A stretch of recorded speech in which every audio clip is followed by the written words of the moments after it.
Baik, kali ini kita akan berbicara tentang komunikasi antar pribadi. Saat kita berbicara komunikasi antar pribadi, berarti kita akan membahas tentang bagaimana individu dengan individu lainnya berkomunikasi. Jadi saat kita berbicara individu dengan individu lainnya, berarti kita berbicara tentang orang per orang. Kita berbicara tentang bagaimana seseorang memberikan pesan kepada orang lain dan bagaimana individu sebagai orang lain tadi mampu menerima pesan tadi. Jadi kita akan bahas itu di sini, apa syarat-syaratnya, fungsinya, dan lain-lain.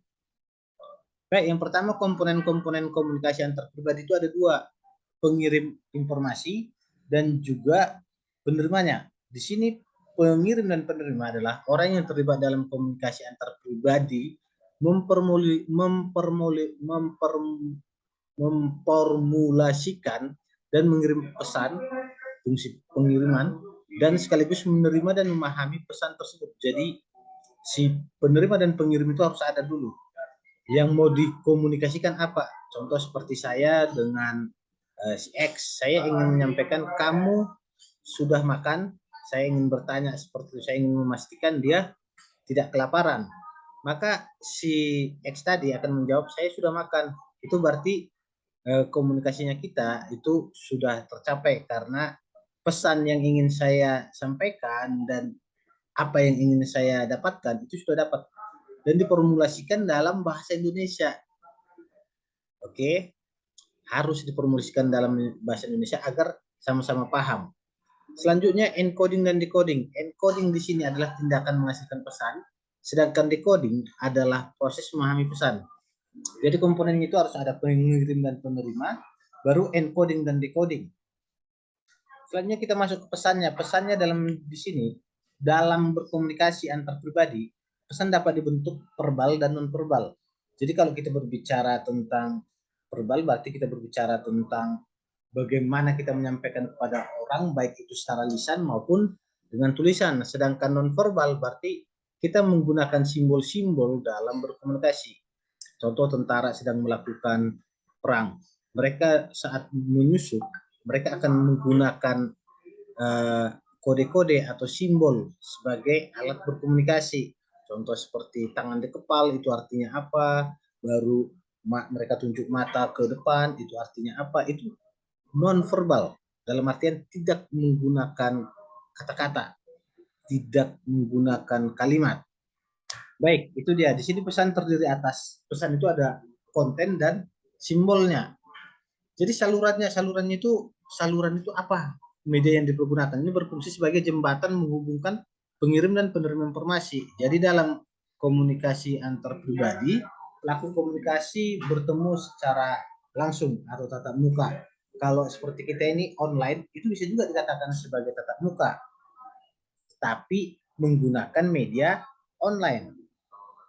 Baru pesan dan saluran. Di sini pesan dapat berupa verbal maupun non verbal dan dapat disengaja ataupun tidak disengaja, intensional atau tidak disengaja atau unintentional. Dalam artian intensional ini kan kita bisa berbicara tentang saat kita menggunakan kata berarti itu kan tidak disengaja, terpijak.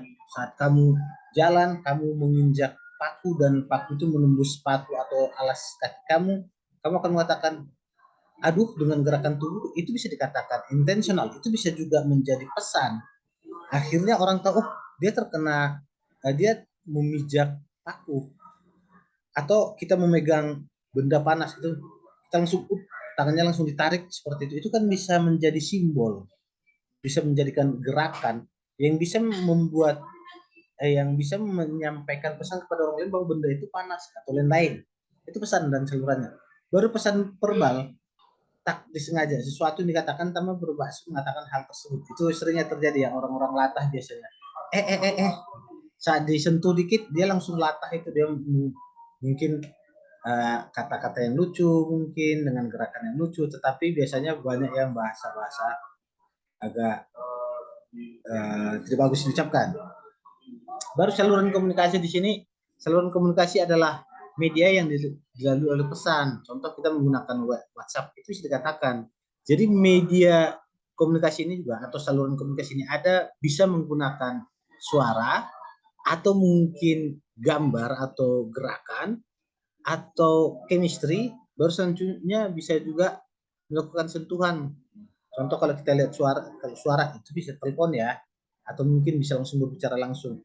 Atau gestur, kita bisa mengirimkan video atau kita bisa langsung memberikan tanda lewat tangan atau kedipan mata atau mulut dan lain-lain. Itu bisa. Chemical itu juga bisa. Oh, kita udah sama-sama tahu. Maksudnya saling menyentuh. Ini mungkin kita akan ketuk bahunya untuk mengatakan halo, gitu bisa. Dan lain-lain. Itu salurannya. Baru syarat komunikasi itu ada ada 5. Yang pertama itu adanya 2 orang atau lebih. Harus ada 2 atau lebih. Kalau 1 berarti bukan komunikasi antar pribadi, tapi komunikasi diri, gitu ya. Atau mungkin biasa dibilang orang, wah, belum mulai gila, gitu, bisa ya. Lalu yang kedua, adanya saling ketergantungan komunikasi dan fokus interaction. Ada hal yang ingin disampaikan, fokus interaction. Ada interaksi yang fokus. Contoh kita berbicara tentang, kamu umpamanya si cewek dengan cewek nih curhat. Berarti kan yang mau dibicarakan itu kan mungkin tentang cowoknya kayak atau mungkin tentang keluarganya. Jadi fokus interaksinya ada. Baru adanya pertukaran pesan. Mungkin si yang curhat itu dia ingin menyampaikan dia sedih melihat orang tuanya atau dia sedih melihat pacarnya, dan orang yang akan orang yang dicurhatin dia bisa membalasnya lewat pesan-pesan lain. Mungkin, oh, udah deh kalau kamu kasih nama orang tua kamu bantu deh cari uang, kamu bantu deh untuk bekerja juga agar bisa membantu orang tua kamu. Mungkin seperti itu pertukaran pesannya. Atau mungkin pesan berbentuk verbal dan non verbal. Kalau verbal ini kan bisa melalui bicara dan tulisan. Sedangkan non verbal itu tidak menggunakan kedua hal itu, tetapi menggunakan gerakan atau simbol-simbol. Baru kalau kita berbicara 2 orang yang sedang berdiskusi biasanya akan relatif tidak berstruktur. Itu dia komunikasi antar pribadi. Kadang kurang terstruktur. Kadang ngobrol A, F, balik ke C, D, E, bisa merembes kemana-mana. Itu dia syarat komunikasi interpersonal atau antar pribadi. Baru fungsinya ada linking function. Di sini adanya fungsi keterkaitan seseorang dengan lingkungannya. Selanjutnya ada mentation. Mentation function atau adanya proses mental, yaitu proses mental image atau gambaran image kita, dan adanya empati komunikator terhadap komunikan. Jadi harus ada di dalamnya bauran dari empati. Kamu merasa seperti apa yang dirasakan oleh si orang yang menyampaikan pesan. Baru regulation function, di sini seseorang diatur oleh orang lain dan sebagainya. Biasanya kita melakukan perintah, itu kan kita mengatur orang lain. Ini regulation functionnya. Jangan berdua dengan suara yang lantang, atau mungkin tidak bisa berbicara saat sedang makan, atau tidak bisa mencontek saat ujian. Itu kan regulation function. Itu kan bentuk komunikasi yang berfungsi untuk membuat kebijakan. Baru lingkungan atau konteks komunikasi. Di sini ada 3 nih konteks lingkungannya. Yang pertama itu fisik atau tangible yang kelihatan, baru sosial psikologis, dan temporal. Jadi ketiga hal ini saling berhubungan, tidak bisa dilepaskan satu sama lain. Jadi di sini yang pertama dimensi fisik itu ruang atau bangsal atau taman di mana komunikasi itu berlangsung. Oke, di mana komunikasi itu berlangsung, ruangnya. Selanjutnya dimensi sosial psikologis. Di sini tata hubungan antara mereka yang terlibat, peran dan permainan yang dijalankan orang, serta aturan budaya masyarakat di mana mereka berkomunikasi. Jadi di sini mungkin ada rasa persahabatan, permusuhan, formalitas, serius, sendagura, dan lain-lain. Jadi tergantung dari apa yang mereka mainkan, hubungan apa yang terjadi. Kalau hubungan antara atasan dan bawahan, otomatis dia harus formal. Kalau antara bawahan dengan atasan, itu juga harus formal. Kalau antara saya dengan teman saya, itu kan informal. Bisa bersenda gurau, bisa saling bersahabat, diskusi saling bersahabat, dan lain-lain. Terus selanjutnya dimensi temporal atau waktunya, mencakup dalam sehari dalam waktu hitungan sejarah di mana komunikasi berlangsung. Waktunya ada jelas. Jadi ketiga hal ini, dimensi fisik, ruang, waktu, dan hubungan yang ada, itu tidak bisa dilepaskan dari konteks komunikasi. Jadi sini ketiga dimensi lingkungan saling berinteraksi, masing-masing mempengaruhi dan dipengaruhi oleh lingkungan konteks itu. Baik, baru selanjutnya gangguan. Gangguan ini juga sering terjadi pada komunikasi. Yang pertama itu gangguan fisik atau noise fisik. Di sini berasal dari luar dan mengganggu transmisi fisik pesan seperti kegaduhan, interupsi jarak. Biasanya kalau noise ini kan biasanya kita telepon nih, ada yang pakai headset nih, pas dia mencolok itu kan noise. Atau mungkin kita sedang telepon karena jaringannya jelek, itu kan termasuk noise. Atau mungkin suara angin itu termasuk noise, itu berasal dari luar. Selanjutnya gangguan psikologis. Di sini timbul karena adanya perbedaan gagasan dari pemilihan subjektif di antara orang yang terlibat dan komunikasi. Hambatan psikologis yaitu emosi, perbedaan nilai, sikap atau status. Contoh seperti ini. Kita lagi berdiskusi tentang Pancasila. Ada yang mengatakan tidak setuju dan ada yang setuju. Tetapi saat kita berbicara gangguan psikologis, ada emosi di dalamnya saat kita berbicara Pancasila tadi. Sudut pandang mana kita tadi melihat? Itu dia psikologis. Jadi dia melihat sudut pandang mana. Selanjutnya gangguan semantik. Di sini terjadi karena kata-kata atau simbol yang digunakan dalam komunikasi memiliki arti ganda atau ambigu. Contoh seperti ini. Dalam mungkin penggunaan bahasa Inggris yang mungkin akhirnya menjadi jamak ya kalau kita sebenarnya atau ambigu. Jadi seperti kita itu bahasa Indonesia kan tepat nih penggunaan kau, kamu, aku, saya itu kan jelas nih. Kalau aku itu pakai bahasa yang lebih lembut, pakai kau itu bisa keras. Jadi contoh seperti saya saat awal-awal datang ke Medan saya itu kaget nih ternyata saya dulu berasal dari kota Medan tetapi saya merasa saat berbicara dengan orang Medan itu kayaknya keras, lalu bentak gitu. Itu termasuk gangguan semantik dalam artian dengan penekanan kata di situ mengakibatkan saya ngerasa kok gitu sih. Saya tadi kan bicaranya bagus, tapi kok dia bentak. Itu dia termasuk gangguan semantik. Baru umpan balik. Jadi feedback ini sangat penting. Pertama tanggapan respon komunikan terhadap pesan yang diterimanya. Mungkin ada orang yang dia akan membalas ulang atau mungkin ada yang diam, ada yang kaget dan lain-lain. Umpan balik memiliki peran penting dalam komunikasi antar pribadi karena dapat menentukan berlanjutnya atau berhentinya komunikasi. Dalam proses negosiasi, komunikasi ini sangat penting kita pelajari, terutama komunikasi antar pribadi karena kita akan menyampaikan apa yang akan kita diskusikan. Oke, selanjutnya dalam komunikasi antar pribadi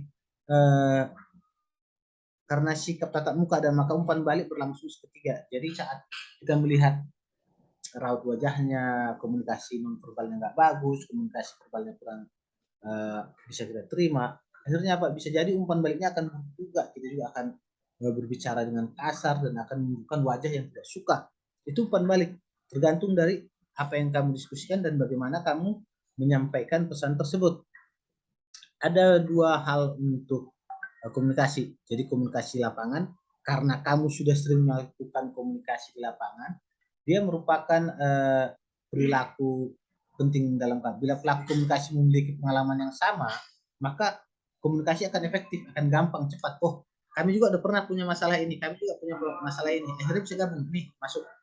Baru frame of reference atau kerangka acuan. Di sini panduan pengalaman atau pengertian. Jadi dalam artian ada kolektivitas antara pemahaman dengan pengalaman. Ini yang sangat penting. Saat kamu sudah paham dengan masalah dan kamu punya pengalaman, maka akan cepat selesai. Baru konsep komunikasi interpersonal atau antar pribadi. Ini proses pertukaran makna antar orang-orang yang saling berkomunikasi. Pengertian proses mengacu pada perubahan tindakan yang berlangsung terus-menerus. Di sini juga komunikasi antar pribadi merupakan suatu pertukaran tindakan menyampaikan dan menerima pesan secara timbal balik. Dan maknanya adalah kesamaan pemahaman di antara orang-orang yang berkomunikasi terhadap pesan yang dipertukarkan dalam komunikasi tersebut. Jadi karakteristik komunikasi antar pribadi menurut si Judy person mengatakan pertama komunikasi interpersonal dimulai dengan diri sendiri. Jadi mulai dari diri kita baru ke orang lain. Baru selanjutnya bersifat transaksional di dalam artian tindakan pihak-pihak yang berkomunikasi secara serentak menyampaikan pesan dan juga menerima pesan. Di sini juga komunikasi antar pribadi menyangkut aspek-aspek isi pesan dan hubungan antar pribadi, melibatkan dengan siapa kita berkomunikasi dan bagaimana hubungan dengan partner tersebut. Selanjutnya, komunikasi antar pribadi mensyaratkan adanya kedekatan fisik antara pihak-pihak yang berkomunikasi. Yang selanjutnya, melibatkan pihak yang saling tergantung satu dengan yang lain dalam proses komunikasi. Dan terakhir itu tidak dapat diubah maupun diulang. Dalam artian saat proses komunikasi itu kalau tidak didokumentasikan maka itu tidak bisa diulang. CAP sebagai proses transaksional ini sangat penting karena di situ terjadi interaksi. Jadi di sini merupakan rangkaian tindakan, kejadian, dan kegiatan secara terus-menerus. CAP bukan sesuatu yang statis atau yang tetapi sesuatu yang dinamis, dalam artinya yang tercakup dalam CAP selalu dalam keadaan berubah, baik itu pelaku, pesan maupun lingkungannya. Efektivitas komunikasi antar pribadi menurut De Vito 1986 itu ada perspektif, ada beberapa perspektif. Yang pertama itu perspektif humanistik. Di sini harus ada keterbukaan atau openness. Di sini kesediaan untuk membuka diri pada orang lain, memberikan reaksi-reaksi pada orang lain dengan spontan tanpa dalih perasaan-perasaan dan pikiran yang kita miliki. Baru empati, kemampuan seseorang untuk menempatkan dirinya pada peranan atau posisi orang lain. Selanjutnya perilaku sportif, adanya sifat deskripsi, spontanitas, profesionalisme, dan dorongan perilaku sportif. Sedangkan positif ini ekspresi sikap positif terhadap diri sendiri, orang lain, dan institusional. Baru kesamaannya apa? Kesamaannya dalam bidang pengalaman mencakup nilai, sikap, perilaku, dan pengalaman. Biasanya kesamaan dalam hal mengirim dan menerima pesan. Itu dia humanistik.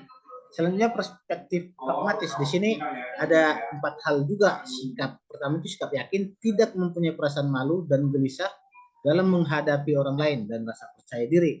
Selanjutnya kebersamaan, adanya hubungan dan rasa kebersamaan dengan mempertimbangkan perasaan dan kepentingan orang lain. Selanjutnya manajemen interaksi, mengontrol dan menjaga interaksi dengan maksud untuk memuaskan kedua belah pihak yang ditunjuk dengan mengatur isi, kelancaran, dan arah pembicaraan yang konsisten.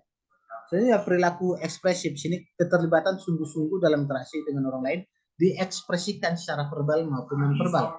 Selanjutnya orientasi pada orang lain, kemampuan seseorang untuk beradaptasi kepada orang lain selama interaksi dengan menunjukkan perhatian, kepentingan, dan pendapat orang lain. Jadi lebih mendahulukan orang lain. Baik, demikianlah yang bisa saya sampaikan untuk materi kita kali ini. Mungkin untuk tugasnya kita, silahkan kalian buat percakapan yang terkait dengan komunikasi antar pribadi, itu bisa menyangkut apa aja. Jadi bisa kalian buat dia itu terkait dengan sikap pragmatis ataupun mungkin humanistik, perspektif pragmatis ataupun mungkin humanistik. Jadi langsung kalian apa? Atau mungkin kalian buat percakapan yang bisa terkait dengan, saya lihat di sini konsep ada gangguannya, mungkin tergantung dari kalian. Pokoknya apa yang menurut kalian bisa kalian buat dalam sebuah percakapan untuk materi kita ini. Oke, bisa kalian buat dalam bentuk video. Nanti kalian buat dalam bentuk video, terserah itu mau materinya apa aja, terserah tentang apa kalian bahas itu terserah. Yang penting kalian buat percakapan terkait komunikasi antar pribadi orang per orang. Jadi bisa kamu dengan teman kamu mungkin atau apa, dan kalian buat link YouTube kalian masing-masing, dan nanti akan saya buatkan di Google Classroom untuk link pengiriman link YouTube-nya kalian. Baik, demikian yang bisa saya sampaikan. Terima kasih. Tugasnya jangan lupa. Sampai jumpa dan salam sehat.